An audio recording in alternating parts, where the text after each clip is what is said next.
साथियों, welcome back. एक बार फिर आप कुछ लोगों का स्वागत है मेरे YouTube चैनल पर। और देखेंगे हम लोग आज समान विज्ञान के अंतर्गत बायोलॉजी का एक चैप्टर जो मैं शुरू करने जा रहा हूं एक नए तरीके से, एक नए फॉर्मेट में। इसको देखें, जो पहली बार देख रहे हैं जरूर सब्सक्राइब करें, लाइक करें और ज्यादा से ज्यादा लोगों को शेयर करें। बेल बटन को दबाएं ताकि सबसे पहले नोटिफिकेशन आप तक पहुंच सके। तो चलिए शुरू करते हैं। जीव विज्ञान में हम साइकोलॉजी तक कंप्लीट कर चुके थे। आज एक नया टॉपिक शुरू करने जा रहे हैं, बहुत इंपॉर्टेंट। अक्सर एग्जाम में यहां से सवाल पूछा जाता है और वो टॉपिक जो शुरू करने जा रहे हैं उसका नाम है हिस्टोलॉजी। तो हिस्टोलॉजी बहुत इंपॉर्टेंट है। हिंदी में इसको औतिकी कहते हैं, तो ये ध्यान रखना है, औतिकी या हिस्टोलॉजी। जब ब्रांचेज ऑफ बायोलॉजी पढ़ रहे थे तो मैंने बताया था हिस्टोलॉजी के बारे में कि विज्ञान का एक बहुत इंपॉर्टेंट टॉपिक है ये। साइकोलॉजी जहां तक कंप्लीट कर चुके उससे आगे की बात, मतलब उससे ज्यादा एडवांस साइंस में, विज्ञान में या जीव विज्ञान जहां तक हमने पढ़ा था वहां से आगे की कॉम्प्लेक्सिटी जानवरों में, पौधों में और ज्यादा कॉम्प्लेक्सिटी की बात यहां पर दिखाई पड़ती।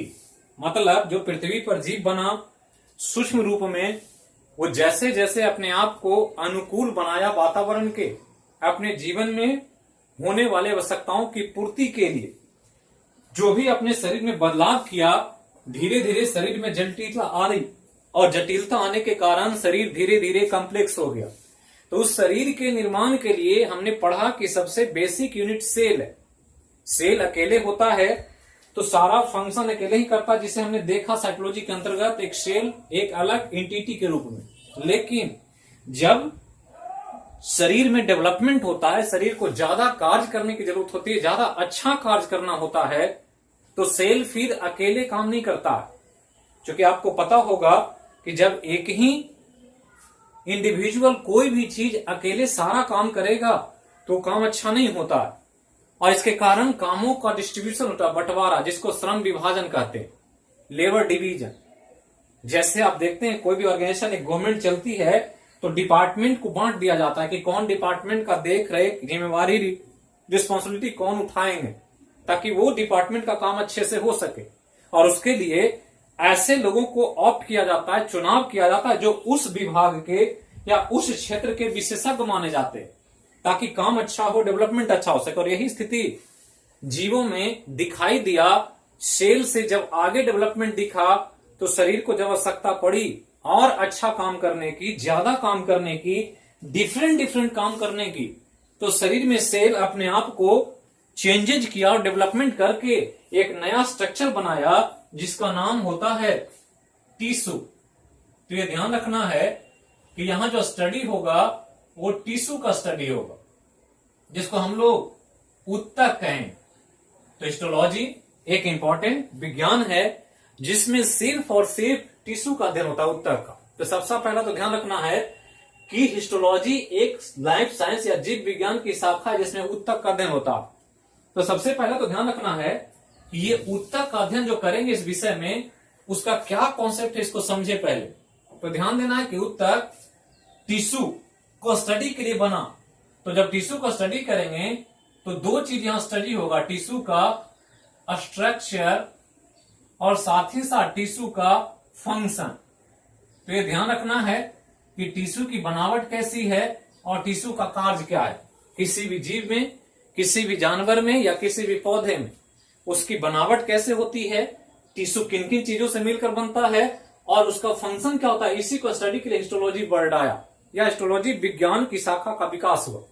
अब यहां ध्यान रखना है कि हिस्टोलॉजी जो शाखा आया, इस शाखा की शुरुआत एक व्यक्ति ने किया था जिसका नाम है मार्सेलो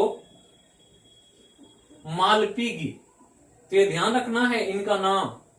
तो मार्सेलो मालपीगी ने इसको शुरू किया और इसलिए इनको हिस्टोलॉजी का पिता कहा जाता है। ये अक्सर पूछेगा कि औतिकी का पिता कौन, तो मार्सेलो मालपीगी। जबकि ये वर्ड जो है हिस्टोलॉजी, इस शब्द को सर्वप्रथम प्रयोग किया था एक व्यक्ति ने, नाम था मेयर। तो मेयर वह व्यक्ति थे जिन्होंने इस शब्द को लाया और कहा कि जो टिश्यू को अध्ययन करना है, उस टिश्यू के अध्ययन के लिए अलग ब्रांचेज है, उसका नाम हिस्टोलॉजी होगा। तो फादर के रूप में इसको, जबकि हिस्टोलॉजी वर्ड के रूप में मेयर को याद रखेंगे। जबकि टिश्यू शब्द सबसे पहले एक व्यक्ति ने यूज किया था जिसका नाम था वाइचेट। तो ये ध्यान रखना है, वाइचेट फ्रांस के रहने वाले और फ्रांस के एक सर्जन थे। और सर्जन होने के कारण जब सर्जरी करते थे तो शल्य चिकित्सा के दौरान उनको बहुत सारी चीजें देखने का मौका मिलता था, और उसी समय एक स्ट्रक्चर पर नजर पड़ा जिसको इन्होंने टिश्यू कहकर संबोधित किया। तो ये ध्यान रखना है कि टिश्यू शब्द सबसे पहले वाइचेट ने दिया।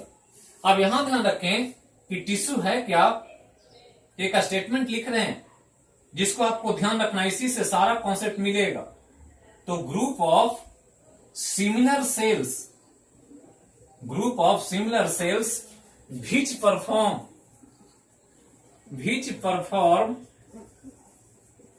similar function। ये ध्यान रखना कि ये एक इंपॉर्टेंट स्टेटमेंट है जिससे बहुत सारी चीजें स्पष्ट हो जाती। तो group of similar sales which perform similar function is called tissue। इसी का नाम उत्तक है। तो ये ध्यान रखना है, उत्तक क्या है, तो सिमिलर सेल्स का समूह। हमने कहा जब तक कोशिका अकेले होता है तो सारा काम वही करता, लेकिन जब कोशिका बढ़ने लगती है बॉडी में या जीवों में, क्योंकि बॉडी अलग अलग प्राणियों का अलग अलग तरह का है, कुछ पृथ्वी पर जीव जो हैं यूनिसेलुलर है, तो जब यूनिसेलुलर होंगे तो उसमें टिश्यू नहीं मिलेगा। जैसे अमीबा अकेले सेल है और एक जीव भी है, उसमें उत्तक नहीं है। लेकिन जब बॉडी में एक से अधिक सेल हो जाता है तो मल्टी सेलुलर कहलाता है। तो यूनिसेलुलर में उत्तक नहीं होगा, मल्टी सेलुलर में उत्तक मिलेगा। और मल्टी सेलुलर में जब ग्रुप में सेल काम करने लगे, मतलब ग्रुप ऑफ सेल्स, मान लिया कि एक सेल है ऐसे, तो ये अकेले है तो ये सेल है, लेकिन यही सेल इस प्रकार से ग्रुप में आ जाए और ग्रुप में काम करने लगे, इस प्रकार से एक समूह बनाते, तो इस समूह का नाम टिश्यू हो जाएगा। तो ये ध्यान रखना है, जबकि इसमें सेल ही है जिसके बारे में हम लोग पढ़ चुके हैं डिटेल में। तो सेल ही था, अकेले था, लेकिन यहां सेल क्या है, ग्रुप में। और जब ग्रुप में काम करने लगेगा तो इसी सेल के ग्रुप का नाम टिश्यू हो जाएगा। लेकिन ध्यान रखना है, सेल जो होगा वो सारा सेल समान होना चाहिए, एक तरह का। क्योंकि आपको पता ही है, नेचर का रूल है कि समूह या ऑर्गेनाइजेशन तभी चलता है जब एक ही तरह के मेंबर या सदस्यों का समूह बना होता है। अलग अलग विचार के, अलग अलग थिंकिंग थॉट के या अलग अलग काम करने वाले चीजों को आप समूह बना देंगे तो समूह काम नहीं कर पाएगा।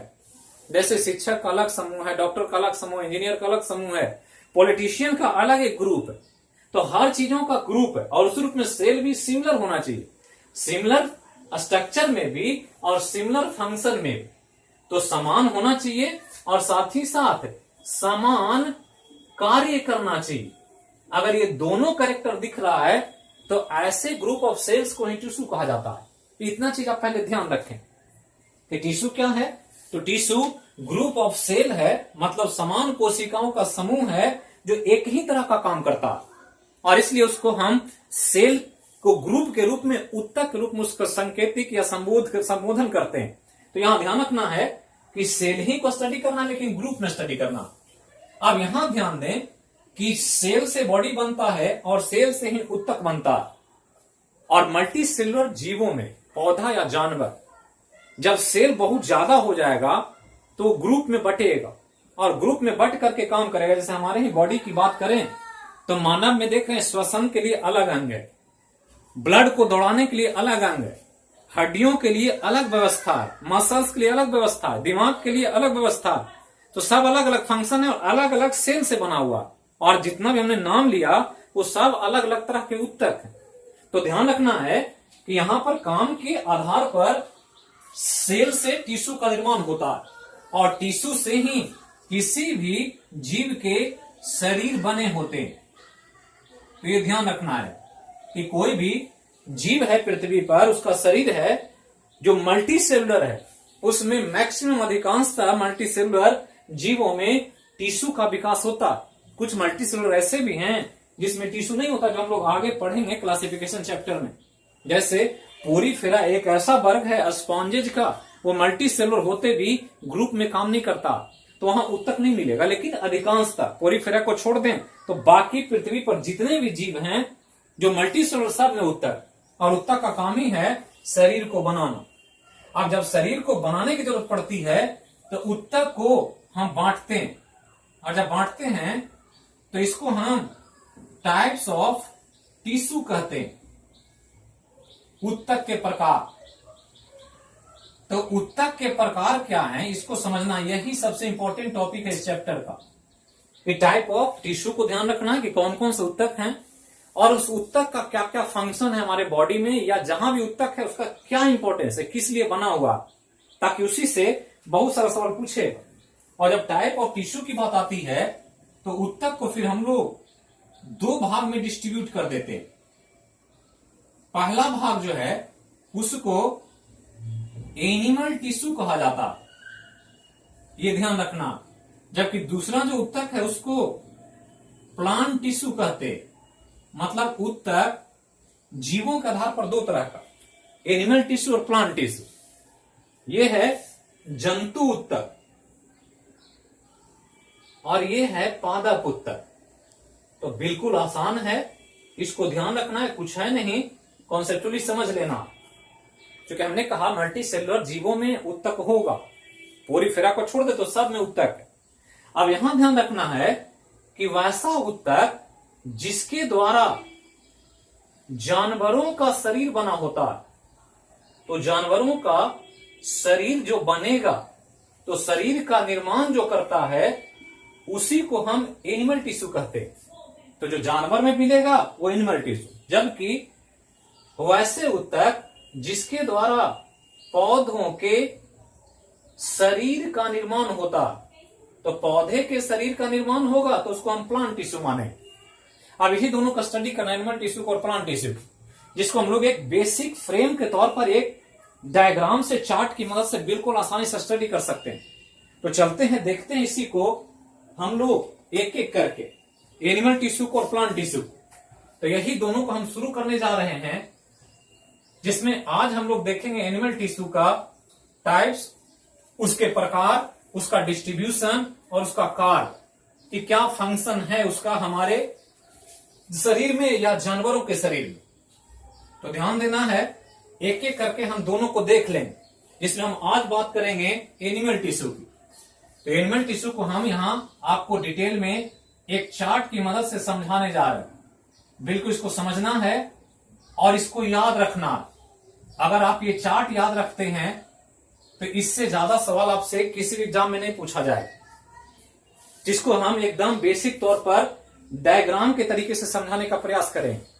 तो एनिमल टिश्यू, अभी हमने कहा कि जो जानवरों में पाया जाए वो एनिमल टिश्यू। और जब एनिमल टिश्यू की बात आती है तो ध्यान रखना है कि एनिमल टिश्यू जो होते हैं वो 4 प्रकार के होते हैं मुख्य रूप से, ये ध्यान रखना। तो पहला तो ध्यान रखना है कि पृथ्वी पर जितने भी जानवर हैं उन जानवरों में उनका जो बॉडी बना होता है उसको बनाने के लिए 4 तरह की ऊतक की जरूरत है, और यही 4 ऊतक मिल करके किसी भी जानवर के शरीर का निर्माण कर देते हैं। तो कभी भी पूछ दे कि जानवरों में कुल कितने प्रकार के ऊतक, तो 4 प्रकार के ऊतक मेनली। फिर 4 का सब डिवीजन भी, उप विभाजन भी, जो हम लोग देखें। तो उप विभाजन को भी ध्यान रखना है और मेन डिवीजन को भी ध्यान रखना।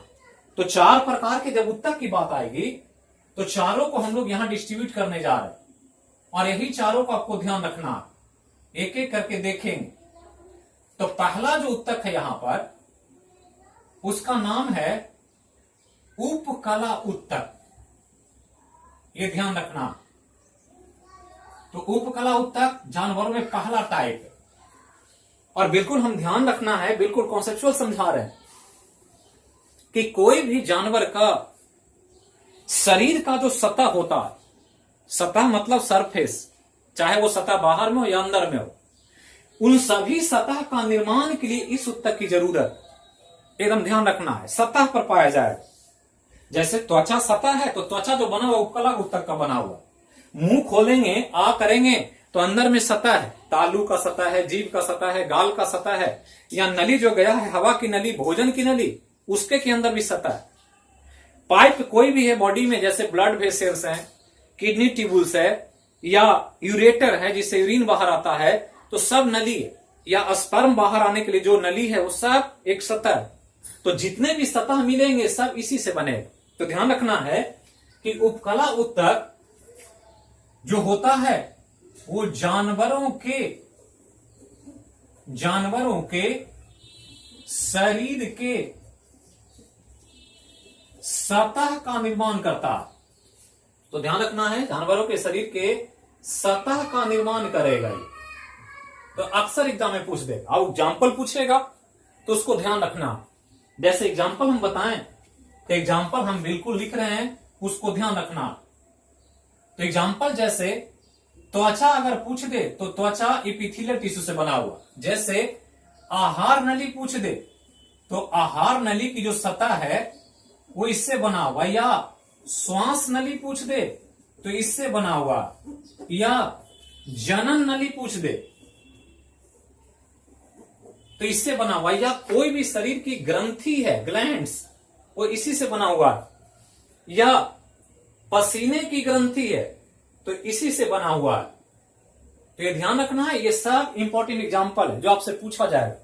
और सबसे पहले तो ध्यान रखना है इसको कि ये सतह पर होता है, और जितने भी सरफेस हैं वो सरफेस चाहे आंतरिक हो या सरफेस बाह्य हो, मतलब इंटरनल सरफेस हो या एक्सटर्नल सरफेस हो, जो भी सरफेस होगा उन सभी का निर्माण उपकला ऊतक से होगा। तो पहला तो ध्यान रखना। दूसरा ध्यान दें कि दूसरा जो एनिमल टिश्यू होता है वो दूसरा वाला जो टाइप है उसका नाम है संयोजी ऊतक। ये ध्यान रखना है, संयोजी ऊतक कनेक्टिव टिश्यू कहते हैं। ये एपिथेलियल टिश्यू है, कनेक्टिव टिश्यू। और संयोजी ऊतक का मतलब होता है संयोजन करने वाला होता है। संयोजन मतलब जोड़ने वाला। तो ध्यान रखना है कि शरीर में विभिन्न अंगों को जोड़ने वाला जो ऊतक होता है उसी को संयोजी ऊतक कहते हैं। पहला तो ध्यान रखना कि डिफरेंट पार्ट्स को जोड़ेगा ये, और जोड़ने के काम के कारण इसको संयोजी ऊतक या कनेक्टिव टिश्यू कहा गया। अब यहां ध्यान रखना है कि विभिन्न अंगों को जब जोड़ा जाएगा तो इसी के द्वारा शरीर के अधिकांश भाग का निर्माण होगा। तो ये ध्यान रखना है, शरीर का अधिकांश भाग इसी से बना होता है। अर्थात यह वह ऊतक है जो शरीर में सबसे ज्यादा पाया जाता है। ये ध्यान रखना है। कभी पूछ दे कि जानवरों के शरीर में कौन सा ऊतक सबसे अधिक होगा तो संयोजी ऊतक होगा, और ये जोड़ने का काम करेगा। कनेक्टिव टिश्यू नाम ही है इसको, कनेक्ट करना एक दूसरे से। और जब कनेक्टिव टिश्यू को बांटेंगे तो फिर कनेक्टिव टिश्यू का 4 टाइप होगा, और 4 टाइप को ध्यान रखना, 1 2। तो 4 टाइप में पहला पहले देख लेते हैं, फिर एक एक करके आगे बढ़ेंगे। तो पहला जो टिश्यू है यहां नाम है एरियोलर कनेक्टिव टिश्यू। तो ये ध्यान रखना है एरियोलर को। और एरियोलर कनेक्टिव टिश्यू ऐसा संयोजी ऊतक है जिसका निर्माण तंतु से होता है। ये ध्यान रखना है, तंतु मतलब फाइबर, धागा, रेशा। क्योंकि जोड़ना है तो रस्सी चाहिए, और रस्सी के द्वारा ही हम किसी भी चीज को बांध सकते हैं। और वही स्थिति यहां है कि इस एनिमल में जब जोड़ने की जरूरत पड़ती है और रस्सी की जरूरत पड़ती है तो उस रस्सी का निर्माण एरियोलर कनेक्टिव टिश्यू करता है। और एरियोलर कनेक्टिव टिश्यू तंतु से बना होता है, ध्यान रखना है, फाइबर से। और जब तंतु से बनता है तो फिर इसको 2 पार्ट में बांटा जाता है। मतलब एरियोलर कनेक्टिव टिश्यू 2 तरह का, एक का नाम है टेंडन, ये ध्यान रखना, और एक का नाम लिगामेंट। बहुत इंपॉर्टेंट है, बार बार ये दोनों पूछा जाता है। तो एक टेंडन है, दूसरा लिगामेंट, और दोनों एरियोलर कनेक्टिव टिश्यू और दोनों तंतु से बना हुआ। आप टेंडन को ध्यान देंगे कि टेंडन जो है ये बहुत हार्ड होता है, कठोर होता है, और कठोर होने के साथ साथ एक काम करता है, कठोर स्ट्रक्चर का निर्माण करके शरीर के 2 इंपॉर्टेंट चीजों को जोड़ता है। और जोड़ने का काम क्या है कि यह हड्डी तथा मांसपेशियों को जोड़कर रखता है। तो ये ध्यान रखना, ये पूछेगा एग्जाम कि हड्डी और मांसपेशियों को जोड़ने का काम करता है कौन, तो टेंडन करता है। जबकि लिगामेंट की बात करें तो लिगामेंट जो होता है वो लचीला होता है, और ये करता क्या है तो हड्डी को हड्डी से जोड़ देता है। ये दोनों को ध्यान रखना। और दोनों कनेक्टिव टिश्यू में एरियोलर का पार्ट है, चूंकि तंतु से बना हुआ, फाइबर से, तो हड्डी को मांसपेशियों से जोड़ेगा तो स्ट्रक्चर टेंडन कहलाएगा। जैसे मसल्स है हमारे हाथों में, ऐसे इसको खींचे तो ये हटेगा नहीं, क्योंकि मसल्स हड्डियों को पकड़े हुए ताकत से, और जिस चीज से पकड़े हुए है उसी का नाम टेंडन है। अब हाथ को फोल्ड करें ऐसे तो ऊपर की हड्डी नीचे की हड्डी मूव कर रही है, यहां फ्लेक्सिबल स्ट्रक्चर की जरूरत है। और ये फ्लेक्सिबल रस्सी है जो बांधे हुए इस नीचे की हड्डी को ऊपर की हड्डी से। जहां जहां ज्वाइंट्स है वहां पर लिगामेंट है।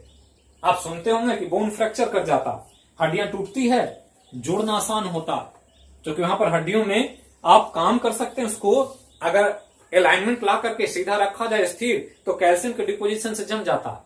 लेकिन ये तंतु है, फाइबर है, लिगामेंट किसी का ब्रेक कर जाए तो जोड़ना बहुत मुश्किल होता है, इसके वो धागा, और धागा कैल्शियम के डिपोजिशन से नहीं जुड़ेगा। तो ये ध्यान रखना है, ये दो स्ट्रक्चर, और दोनों एरियोलर कनेक्टिव टिश्यू। जब यहां के बाद संयोजी ऊतक में दूसरा टाइप देखेंगे, तो दूसरा टाइप जो है एरियोलर के बाद, उसका नाम है एडिपोज टिश्यू। तो ध्यान रखना है, ये एडिपोज टिश्यू। तो एडिपोज कनेक्टिव टिश्यू भी कहा जाता है, या इसको हम एडिपोज टिश्यू ही लिख रहे हैं, क्योंकि कनेक्टिव का ही टाइप है, तो कनेक्टिव लिखने न लिखने से कोई फर्क नहीं पड़ता। और एडिपोज टिश्यू जो है एक ऐसा ऊतक है जिसमें वसा होता है। वसा मतलब फैट्स, ये ध्यान रखना। तो ये ध्यान रखना है, कभी पूछ दे कि बसीय ऊतक होते हैं कौन तरह के, तो संयोजी ऊतक। और वसा खासकर स्तनधारियों के लिए बहुत इंपॉर्टेंट। मैमल्स में फैट्स का बहुत रोल है। हमारे जीवन में वसा भोजन का एक महत्वपूर्ण कंपोनेंट है, जिसके द्वारा शरीर के बहुत सारी चीजों का निर्माण होता है। जो भोजन में हम फैट्स लेते हैं वो एडिपोज टिश्यू के निर्माण में एक महत्वपूर्ण भूमिका निभाता है, और इसका काम है शरीर को हीट देना, उष्मा, और उष्मा दे करके शरीर के टेम्परेचर को रेगुलेट करना। तो ध्यान रखना है कि जब भी हमारे शरीर के तापमान के रेगुलेशन की बात आएगी तो एडिपोज टिश्यू की चर्चा हो। यहां ध्यान रखेंगे, वसा युक्त संयोजी ऊतक को ही हम नाम देते हैं एडिपोज टिश्यू। और एडिपोज टिश्यू वसा युक्त है, जिसका काम है बॉडी को हीट देना। अब हीट देने वाला जो ऊतक है ये भी दो तरह का, एक का नाम है व्हाइट एडिपोज टिश्यू, ये ध्यान रखना है, व्हाइट एडिपोज टिश्यू, जबकि दूसरा का नाम है ब्राउन एडिपोज टिश्यू। तो ये ध्यान रखना है, जैसे यहां टेंडन और लिगामेंट है, यहां व्हाइट और ब्राउन एडिपोज टिश्यू है। व्हाइट में ध्यान रखना है कि यहां वसा जो होता है वो वसा का बूंद बड़ा होता है, ये ध्यान रखना, जबकि यहां जो होगा वसा का बूंद छोटा होगा। और बड़ा और छोटा, जैसे दाल लें और दाल में घी डाल दें वसा, और उसको चम्मच से स्टीयर कर दें तो आपको दिखेगा उसके सतह पर छोटे बड़े ड्रॉपलेट्स, बूंदें दिखाई देगी। तो जिसमें बड़ा बड़ा बूंद होता है वो व्हाइट एडिपोज टिश्यू, जिसमें छोटा होता है वो ब्राउन एडिपोज टिश्यू। अब यहां ध्यान रखना है कि दोनों का काम है हीट देना, जबकि ये ध्यान देना है कि एक बच्चा या बचपन में, जो बचपन का काल होता है, उस बचपन में एडिपोज टिश्यू ही होता है, ये ध्यान रखना, क्योंकि एडिपोज टिश्यू में माइटोकॉन्ड्रिया होता है बहुत अधिक। और माइटोकॉन्ड्रिया के बारे में हम पढ़ चुके हैं डिटेल में। इसका काम है एटीपी का निर्माण करना, एटीपी से उष्मा देना बॉडी को। और इसलिए नेचर ने एक बनावट दिया है बहुत इंपॉर्टेंट, कि एक बच्चा जो केयरलेस है, जो अपना देखभाल नहीं कर सकता है, और उसके लिए सबसे इंपॉर्टेंट है हीट को रेगुलेट करना। एक बच्चा जब जन्म लेता है तो गर्मी के दिन में भी उसे ठंड लगती है, क्योंकि उसका इस एनवायरमेंट में पहली बार सामना होता, और तब उससे बच सके, इसके लिए नेचर ने एडिपोज टिश्यू बचपन में सबसे इंपॉर्टेंट दिया। तो एग्जाम में पूछ दे कि बच्चों को या बचपन में ठंड कम लगती है, क्यों? क्योंकि एडिपोज टिश्यू ज्यादा होता। जैसे जैसे उम्र बढ़ता है, बचपन में एडिपोज टिश्यू जो होता है वो ब्राउन वाला होता है, ध्यान रखना, और ब्राउन वाला सबसे अधिक होगा, और ब्राउन धीरे धीरे घटेगा और इसका जगह व्हाइट वाला ले लेगा, ये ध्यान रखना। तो ब्राउन एडिपोज टिश्यू बच्चों में सबसे ज्यादा होगा, और उम्र बढ़ने पर ये ब्राउन कन्वर्ट करेगा किसमें, व्हाइट में। क्योंकि व्हाइट में उतनी उष्मा नहीं होती है, क्योंकि बड़े होने पर शरीर के अपने एडजस्टमेंट या अपने देखभाल का एक तरीका आ जाता है कि कैसे उनको देखभाल करना, तो फिर उसकी इंपॉर्टेंस घटती है। लेकिन बचपन में चूंकि बच्चे इनोसेंट हैं, अपना केयर नहीं कर सकते, इसलिए ब्राउन एडिपोज टिश्यू की जरूरत उसको ज्यादा है, क्योंकि माइटोकॉन्ड्रिया हीट देता है और बच्चे आसानी से जीवित रह जाते हैं ठंड में भी। तो ये ध्यान रखना है। और जैसे जैसे उम्र बढ़ेगा ब्राउन घटेगा और उसका जगह व्हाइट ले ले। बुढ़ापे में देखते होंगे जो बुजुर्ग होते हैं, जब विंटर सीजन आता है उनके लिए सबसे वो चुनौतीपूर्ण सीजन होता है साल भर का। और अक्सर देखते होंगे गांव में, घरों में, मोहल्ले में बुजुर्ग लोग की ज्यादा डेथ जाड़े में होती है, क्योंकि उनके शरीर में हीट को कंटेन करने की क्षमता नहीं है। और जब ठंड ज्यादा पड़ती है तो उस ठंड के कारण उनका फिजियोलॉजिकल फंक्शन डिस्टर्ब होता है और वो अचानक से ही कोलैप्स कर जाते हैं। और इसलिए क्योंकि उनमें व्हाइट एडिपोज टिश्यू ब्राउन नहीं है, तो ध्यान रखना है व्हाइट और ब्राउन एडिपोज टिश्यू। तीसरा जो एडिपोज टिश्यू है, तीसरा जो कनेक्टिव टिश्यू है सी, इसका नाम है स्केलेटल टिश्यू। स्केलेटल टिश्यू, कंकाल उत्तक। तो कंकाल उत्तक बहुत इंपॉर्टेंट है, ध्यान रखना है। और कंकाल उत्तक के अंतर्गत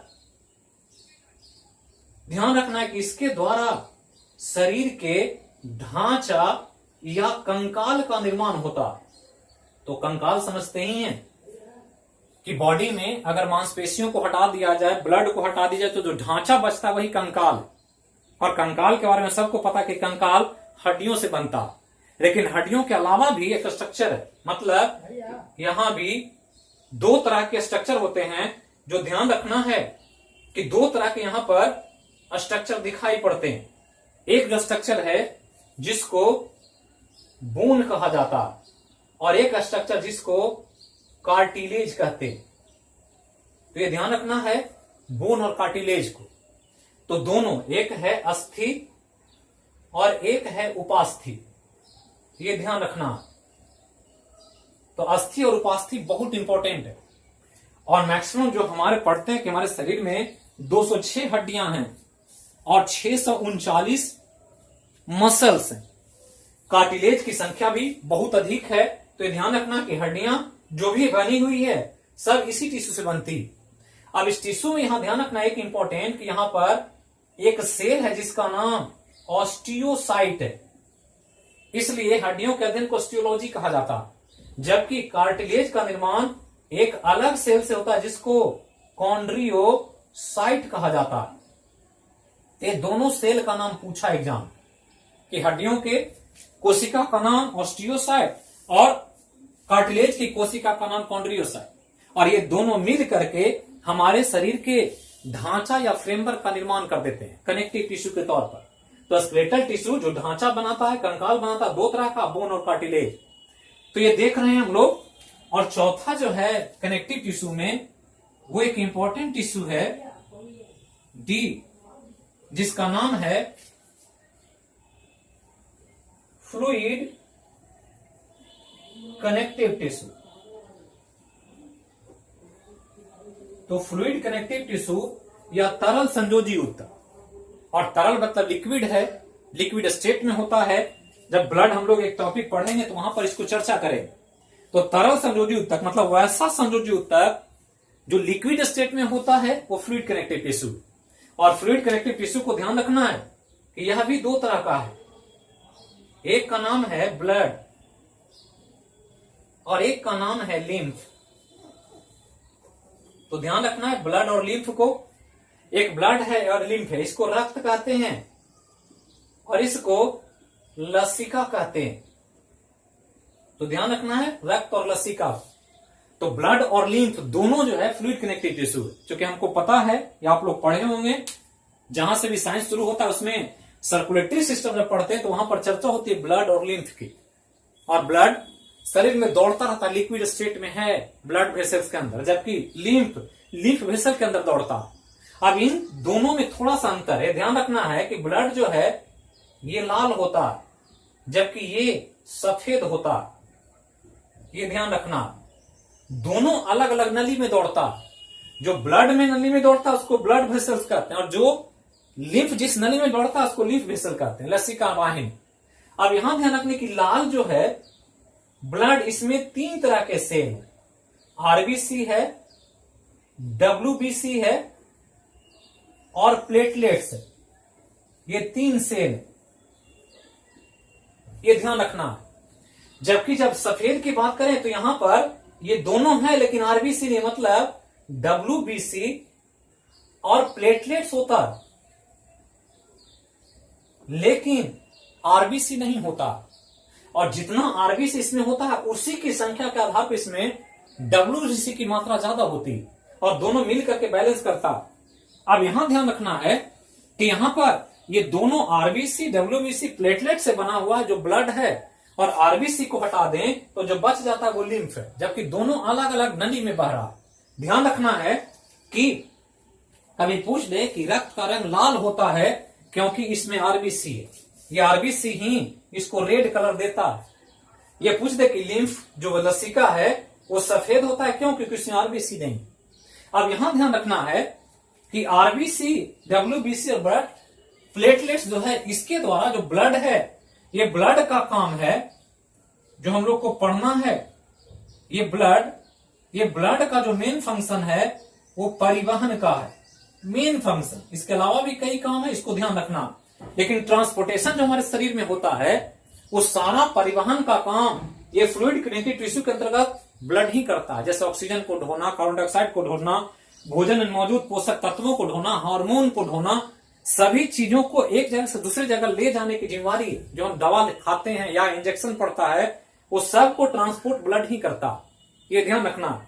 जबकि लिम्फ का जो काम है, ये ध्यान रखना है कि जब लिम्फ के बारे में फंक्शन पूछ दे तो लिम्फ का काम है रोगों से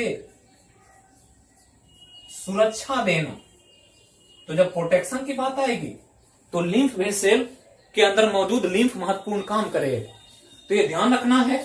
उपकला उत्तक और संयोजी उत्तक, जो भी टाइप्स बताया जा रहा है बहुत इंपॉर्टेंट है आपके लिए। एग्जाम में, ऑब्जेक्टिव जीएस में यहीं से सवाल पूछता है। ऐसे फाउंडेशन में हम लोग और भी डिटेल में जाते हैं, बहुत सारी चीजों को समझते हैं एक एक चीज को, लेकिन जो एग्जाम में जरूरी है वो वीडियो क्लास के माध्यम से आपको हम बता रहे हैं। इसको ध्यान रखें, टाइप ऑफ टिश्यू को, और टिश्यू में इस ब्रांचेज के अंतर्गत कौन कौन स्ट्रक्चर किस टिश्यू के अंतर्गत है, और उसका शरीर में फंक्शन क्या है, कहां पर उसके इंपॉर्टेंस है।